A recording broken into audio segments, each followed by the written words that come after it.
দেশ বিদেশের ব্যবসা বাণিজ্য আর অর্থনীতির সব খবর নিয়ে আমন্ত্রণ জানাচ্ছি ফ্যালকন বিজনেস রিপোর্টে।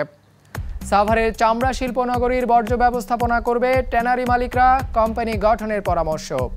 আসছে বাজেটে ইলেকট্রনিক ও প্রযুক্তি পণ্যের স্থানীয় উৎপাদনের সুবিধা বাড়বে, কমবে সংযোজন শিল্পে। ওয়াসার পানি সুপেয় করতে বছরে পুড়ছে ৩৩২ কোটি টাকার গ্যাস, সেবা নিতে ঘুষ দেন ৬০ ভাগ গ্রাহক, টিআইবির গবেষণা। এমন সব খবর নিয়েই আমাদের আজকের আয়োজন। সাভার চামড়া শিল্পনগরীর কেন্দ্রীয় বর্জ্য শোধনাগার বা সিটিপি পরিচালনার দায়িত্ব ট্যানারি মালিকদেরই নিতে হবে। এজন্য একটি কোম্পানি গঠন করতে শিল্প মালিকদের আহ্বান জানিয়েছেন প্রধানমন্ত্রীর বেসরকারি বিনিয়োগ উন্নয়ন বিষয়ক উপদেষ্টা সালমান এফ রহমান। বুধবার শিল্প মন্ত্রণালয়ে এক বৈঠকে সিটিপির পূর্ণাঙ্গ নির্মাণ কাজ জুনের মধ্যে শেষ করে তা মালিকদের বুঝিয়ে দিতে বিসিকে নির্দেশ দেন তিনি। সরকারের নির্দেশে হাজারীবাগ থেকে ১৫০রও বেশি ট্যানারি সাভার শিল্পনগরীতে সরিয়ে নিয়েছেন মালিকরা, যেখানে এরই মধ্যে চামড়া প্রক্রিয়াকরণ শুরু করেছে অন্তত ১১৫টি প্রতিষ্ঠান। কিন্তু এখনও শেষ হয়নি কেন্দ্রীয় তরল বর্জ্য পরিশোধনাগারের কাজ, শুরুই করা যায়নি কঠিন বর্জ্য ব্যবস্থাপনার উদ্যোগও, যার কারণে আটকে আছে এখানকার কারখানাগুলোর লেদার ওয়ার্কিং গ্রুপ বা এলডব্লিউজি সনদও। ফলে সম্ভাবনা থাকা সত্ত্বেও রপ্তানিতে পিছিয়ে পড়ছে বাংলাদেশ। আসলে সলিড ওয়েস্ট আমাদের বড় একটা বোঝা হয়ে গেছে। এখন আমাদের ট্যানারিগুলো তো স্তূপ আকারে সলিড ওয়েস্ট জমা হয়ে রয়েছে, বিভিন্ন ডাস্ট আমরা হয় এখানে জেনারেট হয়, সেগুলো আমরা ম্যানেজ করতে পারছি না। We can make excellent product, but we can not sell our product without certification. LWG is a must. সেটার জন্য যা যা করণীয় আছে এটা আমাদেরকে করতে হবে। সমস্যা সমাধানে করণীয় ঠিক করতে চামড়া শিল্প সংশ্লিষ্টদের সাথে বৈঠকে বসেন শিল্প মন্ত্রণালয়ের মন্ত্রী, প্রতিমন্ত্রী ও প্রধানমন্ত্রীর বেসরকারি বিনিয়োগ উন্নয়ন বিষয়ক উপদেষ্টা, যেখানে জুনের মধ্যে সিইটিপির কাজ শেষ করে শিল্প মালিকদের বুঝিয়ে দেওয়ার নির্দেশ দেন উপদেষ্টা। আর সেটি পরিচালনায় চামড়া খাতের ৩ সংগঠনের সমন্বয়ে একটি কোম্পানি গঠনের পরামর্শ দেন তিনি। কোম্পানি ইমিডিয়েটলি ফর্ম করে ফেলেন এবং কোম্পানি ফর্ম হয়ে যাওয়ার পরে কোম্পানি আর বিসিকের মধ্যে কি চুক্তি হবে এবং এই সিইটিপিটাকে কার কি দায়িত্ব হবে, সেই জিনিসটা আমরা নেগোসিয়েশনের মাধ্যমে আমরা ভবিষ্যতে গিয়ে ঠিক করে নিব। আমি তো চাইবো ভবিষ্যতে বিসিকের ও ইঞ্জিনিয়ারের সাথে কোনো সম্পর্ক যেন না থাকে। এটা 100% আপনারা চালাবেন, আপনারা টেক ওভার করেন, আপনারা বলেন কি আমি আমার ট্রেনিং করব, এটাকে যদি আরো এটাকে একটু টুইকিং করে এটাকে আরো সুন্দর করা দরকার, তাহলে সেটা আপনারা প্রাইভেট সেক্টর এটা করুক। শুধু বুঝে নেওয়া নয়, সিইটিপি সুষ্ঠুভাবে পরিচালনায় এলডব্লিউজির নিরীক্ষক দলের দেয়া বিভিন্ন পরামর্শ তুলে ধরেন প্রধানমন্ত্রীর এই উপদেষ্টা বৈঠকে। সলিড ওয়েস্টের যেটা তারা বলেছে কি আমরা একটা ল্যান্ডফিল ডিজাইন করতে হবে, তাতে আপনার এই যে নিচে যে সিপেজ হয়ে যাচ্ছে সেটা বন্ধ হয়ে যাবে, প্লাস ওই জায়গা থেকে তারা যেটা বলেছে ড্রেনেজের মতন একটা করে দিবে টু দ্য মেন ইটিপি। তো আপনার সলিড ওয়েস্ট থেকে যে ডিজাইন উইল বি দ্যাট ওখানে যা ডাম্পিং হচ্ছে ওটা ডি ওয়াটার করে যে contaminated water will go to the ETP. চামড়া প্রক্রিয়াজাতকরণে পানির ব্যবহার কমিয়ে আনতে ট্যানারি মালিকদের উদ্যোগ নেওয়ারও আহ্বান জানানো হয় বৈঠকে। শাহাদাত হোসাইন, বিজনেস রিপোর্ট, মাছরাঙা টেলিভিশন। আমদানি করা যন্ত্রাংশ সংযোজন করে অনেক প্রতিষ্ঠান উৎপাদনমুখী শিল্পের কর সুবিধা নিচ্ছে, যা বন্ধে আসছে বাজেটে সংযোজন শিল্পের জন্য পৃথক কর কাঠামো ঘোষণা করা হবে বলে জানিয়েছেন রাজস্ব বোর্ড চেয়ারম্যান মোশাররফ হোসেন ভূঁইয়া। বুধবার রাজস্ব ভবনে এ খাতের উদ্যোক্তাদের সঙ্গে এক প্রাক বাজেট আলোচনায় তিনি এ কথা বলেন।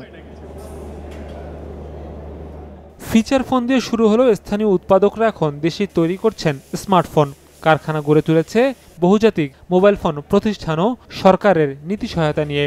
যদিও শর্ত আছে, যন্ত্রাংশ আমদানি করে সংযোজন নয়, ফোনের ব্যাটারি, চার্জারের মতো অন্যান্য অনুষঙ্গ তৈরি করতে হবে স্থানীয়ভাবেই, যা 2020 সাল পর্যন্ত শিথিল চায় উদ্যোক্তারা। চার্জার এবং ব্যাটারি এটা স্যার একটা তৃতীয় পক্ষ তৈরি করে, ভেন্ডররা তৈরি করে। আমরা যদি স্যার এখানে ম্যানুফ্যাকচারিং ইন্ডাস্ট্রি এসএমটি করতে পারি এবং পূর্ণাঙ্গ ম্যানুফ্যাকচারিং এখানে শুরু করতে পারি, আমাদের এখানে স্যার বিদেশি যত বড় বড় ইন্ডাস্ট্রি আছে যারা বিশ্বে বড় বড় ব্যাটারি বানায়, চার্জার বানায়, হাউস কেসিং বানায়, তারাও কিন্তু স্যার 1 বছরের মধ্যে এখানে চলে আসবে। বৈঠকে ইলেকট্রিক্যাল মার্চেন্ডাইজ ম্যানুফ্যাকচারার্স অ্যাসোসিয়েশন তাদের কাঁচামালের উপর আমদানি সম্পূরক ও নিয়ন্ত্রণ শুল্ক বর্তমানের থেকে অন্তত 5 ভাগ হারে কমানোর প্রস্তাব করেছে। সফটওয়্যার রপ্তানিকারকদের সংগঠন বেসিস কর অব্যাহতি সনদের সহজীকরণের সুপারিশ করেছে। প্রস্তাব দিয়েছে তাদের কর্পোরেট কর হার ৩৫ ভাগের বদলে ১০ ভাগ করার। আর বাংলাদেশ কম্পিউটার সমিতি তাদের পণ্য যন্ত্রাংশে আগের মতো মূসক অব্যাহতি চেয়েছে। আমাদের ২০২৪ পর্যন্ত যারা লোকাল সফটওয়্যার ডেভেলপ করে এবং আইটিএসে তারা আয়কর মুক্ত।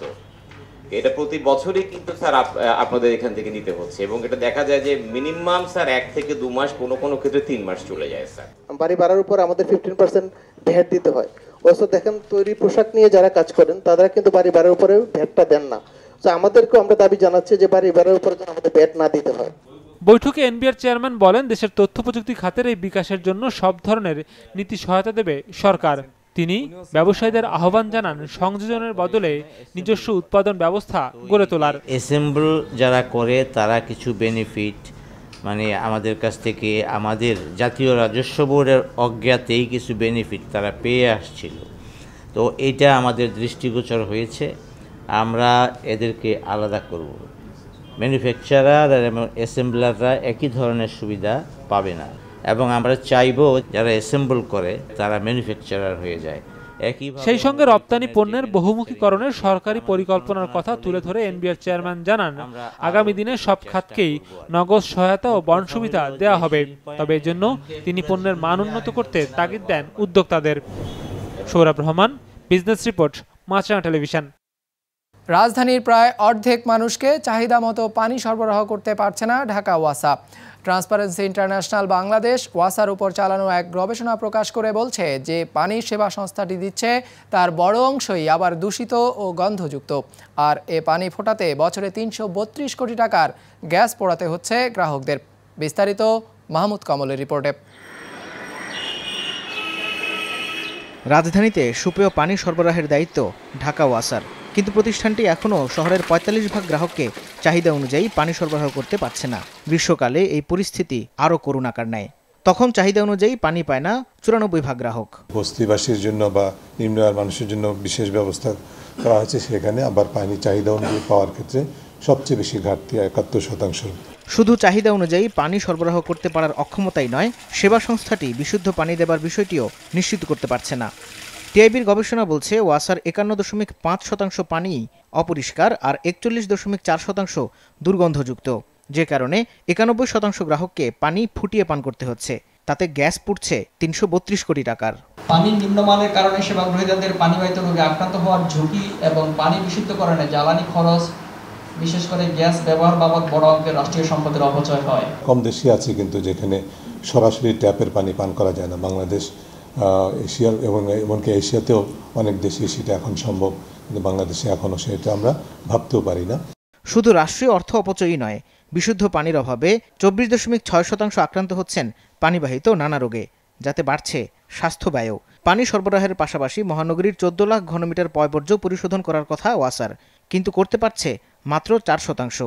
বাকি ৯৬% অপরিশোধিত অবস্থায় মিশে যাচ্ছে বিভিন্ন খাল ও নদীতে, ঘটাচ্ছে দূষণ। ২০১৮ এপ্রিল থেকে ২০১৯ সালের মার্চ পর্যন্ত করা এই গবেষণায় ওয়াসার সেবা পাওয়ার ক্ষেত্রে দুর্নীতির চিত্র উঠে এসেছে। সংস্থাটির কাছে সেবা নিতে যাওয়া শতকরা প্রায় ৬২ জনকেই ঘুষ দিতে হয়েছে। আমাদের যে সুপারিশমালা এগুলো বাস্তবায়িত হলে ওয়াসার সুশাসন চিত্রটা, শুদ্ধাচারের চিত্রটা অনেক উন্নতি হবে উল্লেখযোগ্য হারে, এবং যেই অনিয়ম দুর্নীতির কথাগুলো আমরা বলেছি, যে হার বলা হয়েছে, তার ব্যাপকভাবে অগ্রগতি করা সম্ভব। তবে এর মধ্যে সুখবর হচ্ছে ২০১০ সালের ৪০% সিস্টেম লস পরের ৬ বছরে কমিয়ে এনেছে ২২%, আর ২০০৮ সালের ৬৪.৫% রাজস্ব থেকে ২০০৬ সালে রাজস্ব আদায় হয়েছে ৯৫%। মাহমুদ কমল, বিজনেস রিপোর্ট, মাছরাঙা টেলিভিশন। পাটের নতুন নতুন জাত এবং এ থেকে উৎপাদিত পণ্য বাণিজ্যিকভাবে জনপ্রিয় করা যায়নি দেশে, ফলে গতানুগতিক পণ্যের বাইরে পাটের ব্যবহার বাড়ছে না। তাই উদ্ভাবনের পাশাপাশি পাট পণ্য বাণিজ্যিকীকরণে বাংলাদেশ পাট গবেষণা ইনস্টিটিউটকে জোর দেওয়ার পরামর্শ দিয়েছেন বিশ্লেষকরা। ছালার বস্তা ছাড়াও পাট থেকে তৈরি হয় সুতা, কাপড়, ব্যাগ সহ বহুমুখী সব পণ্য, কিন্তু বাণিজ্যিকীকরণের অভাবে এসবের ব্যবহার বাড়েনি দেশে, যা পাট শিল্পের বিকাশে বড় চ্যালেঞ্জ বলে মনে করছেন বিশ্লেষকরা। দড়ি, সুতি আর বস্তা বানায় জুট মিল করাও যাবে না, টিকানোও যাবে না।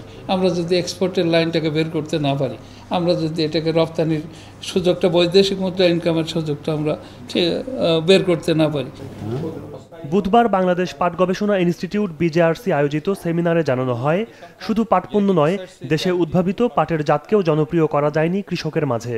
আমাদের যে পরিমাণ পাট বীজের দরকার হয় সেই পরিমাণ প্রায় ৬,০০০ মেট্রিক টন, তার মধ্যে ৫,০০০ মেট্রিক টনই আমরা কিন্তু আমদানি করে নিয়ে আসি পাটের বীজ বিদেশ থেকে। আমাদের দেশের যে জাতগুলো সেটা যত না বেশি মানুষ ব্যবহার করতেছে, সীমান্ত অঞ্চলে ইন্ডিয়ার থেকে একটা জাত আসছে যার নাম জানি না, ধাম জানি না, তার উৎপাদনটা ভালো হয়, ফলনটা ভালো হয়, আঁশটা বেশি হয় এবং পারে ধরে মানুষ সেই পাটের চাষ করতেছে। এমন পরিস্থিতিতে পাট থেকে উদ্ভাবিত পণ্যের বাণিজ্যিকীকরণে উদ্যোগ নেয়ার আশ্বাস দেন প্রধানমন্ত্রীর বেসরকারি বিনিয়োগ বিষয়ক উপদেষ্টা। এই যে প্রোডাক্টগুলি আছে, কি কি কমার্শিয়ালাইজেশন করার জন্য কি কি চ্যালেঞ্জেস আছে, কেমনে করতে হয়, সেটা বিডার সাথে একটা ওয়ার্কশপ করার, এবং আমি বাংলাদেশ ব্যাংক গভর্নরের সাথে কথা বলবো দ্যাট এই ইন্ডাস্ট্রিয়াল এই যে জুটের প্রোডাক্ট ডাইভার্সিফিকেশনের যে ইন্ডাস্ট্রি সেট আপ করা হবে, এটার জন্য আমাদের স্পেশাল একটা বাংলাদেশ ব্যাংক থেকে আমাদের ফান্ডিং দরকার হবে। পাট পণ্যকে সাধারণ ভোক্তা পর্যায়ে জনপ্রিয় করতে এর মান আরও বাড়ানোর পাশাপাশি দামের বিষয়ে নজর রাখতে বিজেআরসিকে পরামর্শ দিয়েছেন কৃষিমন্ত্রী। কৃষি পণ্য উৎপাদনে আমরা ইমতিয়াজ হাসান, বিজনেস রিপোর্ট, মাছরাঙা টেলিভিশন। তৈরি পোশাক খাতে আপৎকালীন সহায়তা হিসেবে আসছে বাজেটে 1 বছরের জন্য 5 ভাগ হারে নগদ সহায়তার দাবি জানিয়েছে তৈরি পোশাক রপ্তানিকারকদের সংগঠন বিজিএমইএ। বুধবার উত্তরায় সংগঠনটির নতুন কার্যালয়ে আয়োজিত এক সংবাদ সম্মেলনে এই দাবি তুলে ধরা হয়। বলা হয়, কাঁচামালের দর বৃদ্ধির কারণে গেল 4 বছরে পোশাকের উৎপাদন খরচ বেড়েছে 25 থেকে 30 ভাগ পর্যন্ত। সেই সাথে যুক্তরাষ্ট্র ও ইউরোপের বাজারে কমেছে পোশাকের চাহিদা ও দাম। এর পাশাপাশি প্রতি বছর এই খাতের শ্রমিকদের মজুরি বাড়ছে 5 ভাগ হারে। তাই উদ্যোক্তাদের প্রতিযোগিতায় টিকে থাকা কঠিন হয়ে দাঁড়িয়েছে বলে দাবি করা হয় সংবাদ সম্মেলনে। এমন অবস্থায় রপ্তানির বিপরীতে অন্তত 1 বছরের জন্য নগদ সহায়তা দেওয়া হলে এই পরিস্থিতি কাটিয়ে ওঠা সম্ভব হবে বলে মনে করে বিজিবি সভাপতি। সারা পৃথিবীর মধ্যে ওয়ার্ল্ড মার্কেটে আমাদের শেয়ার হলো এখনও মাত্র 6.5%। সেখানে আমাদের এই শেয়ার আরও বাড়িয়ে নেওয়া অনেক সুযোগ আছে। আমরা সামনের দিকে এগিয়ে যেতে চাই, সেই জন্য সরকারের এই নগদ সহায়তাটা আমরা জোর দাবি জানাচ্ছি। আমরা যে লোকাল যে পারচেস করি বা অন্যান্য জিনিস আমাদেরকে নিত্য নৈমিত্তিক কিনতে হয়, সেই জিনিসগুলোর উপরে আমাদেরকে অ্যাড সোর্সে ভ্যাট কেটে রাখতে হয় এবং সেগুলো জমা দিতে হয়। এই ভ্যাটটা তো যে লোকটা বিক্রি করতেছে তার কাছ থেকেই নিতে পারে। আমরা আশা করব এইবারের বাজেটে হয়তো আমাদেরকে ভ্যাট থেকে সম্পূর্ণরূপে অব্যাহতি দিবেন। সামনের দিনে বাংলাদেশে প্রবাসী আয়ের পরিমাণ আরও বাড়বে বলে মনে করে অর্থ স্থানান্তরকারী প্রতিষ্ঠান মানিগ্রাম। আসন্ন ক্রিকেট বিশ্বকাপ নিয়ে আয়োজিত এক অনুষ্ঠানে মানিগ্রামে দক্ষিণ এশিয়ার আঞ্চলিক প্রধান বলেন, বিপুল সংখ্যক তরুণ সামনের দিনে কাজ নিয়ে বিদেশে যাবে। এক্ষেত্রে দক্ষতা উন্নয়নে সরকারের উদ্যোগের প্রশংসা করে শেষাগিরি বলেন, দ্রুত বর্ধনশীল এই বাজারে মানিগ্রাম নিজের অবস্থান সংহত করতে চায়। এর জন্য আগামী 1 বছরে ক্যাশ পয়েন্টের সংখ্যা 8000-এ নিয়ে যেতে চায় প্রতিষ্ঠানটি। বর্তমানে বাংলাদেশে মানিগ্রামের ক্যাশ পয়েন্ট রয়েছে 7000। Bangladesh is one of the largest receive markets for any remittance, for the entire remittance industry. So if you look at, I think 2018 data, I think it was the 10th largest receive country in the world and continues to grow, right? And this is going to continue to grow for some more time because as a country, your population is getting younger. The population which can go and work outside is obviously will continue to grow younger for next several decades. That's very exciting. Number 2, we also see a lot of investment by government in Bangladesh on providing skills to the younger Bangladeshis and getting them ready for newer jobs outside the country. 25 বছরে পা রাখল বেসরকারি খাতের bank prime. ব্যাংকটির ব্যবস্থাপনা কর্তৃপক্ষের দাবি, দীর্ঘ এই সময়ে দেশের ব্যাংকিং খাত অনেক অস্থিরতার মধ্যে দিয়ে গেলেও প্রাইম সামগ্রিকভাবে ইতিবাচক প্রবৃদ্ধি অর্জন করেছে। 2018 সালে ব্যাংকটি বিনিয়োগকারীদের 12.5% লভ্যাংশ দিয়েছে। বুধবার রাজধানীতে প্রাইমের 24 বছর পূর্তি উপলক্ষে আয়োজিত সংবাদ সম্মেলনে এসব কথা জানানো হয়। বলা হয়, 2018 সাল শেষে প্রাইম ব্যাংকের আমানতের পরিমাণ দাঁড়িয়েছে 19,832 কোটি টাকা। ব্যাংকটি এ পর্যন্ত বিনিয়োগ করেছে 20,581 কোটি টাকা, আর তাদের সম্পদের পরিমাণ পৌঁছেছে 29,390 কোটি টাকা।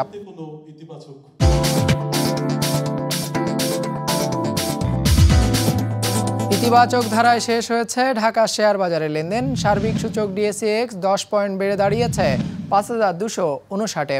বেচা কেনা হয়েছে 314 কোটি টাকার। লেনদেনে অংশ নেওয়া শেয়ার ও মিউচুয়াল ফান্ডের মধ্যে দর বেড়েছে 160টির, কমেছে 127টির, আর অপরিবর্তিত রয়েছে 58টির দর। এবার বাজার নিয়ে বিশ্লেষণ শুনবো অ্যালায়েন্স ক্যাপিটাল অ্যাসেট ম্যানেজমেন্টের।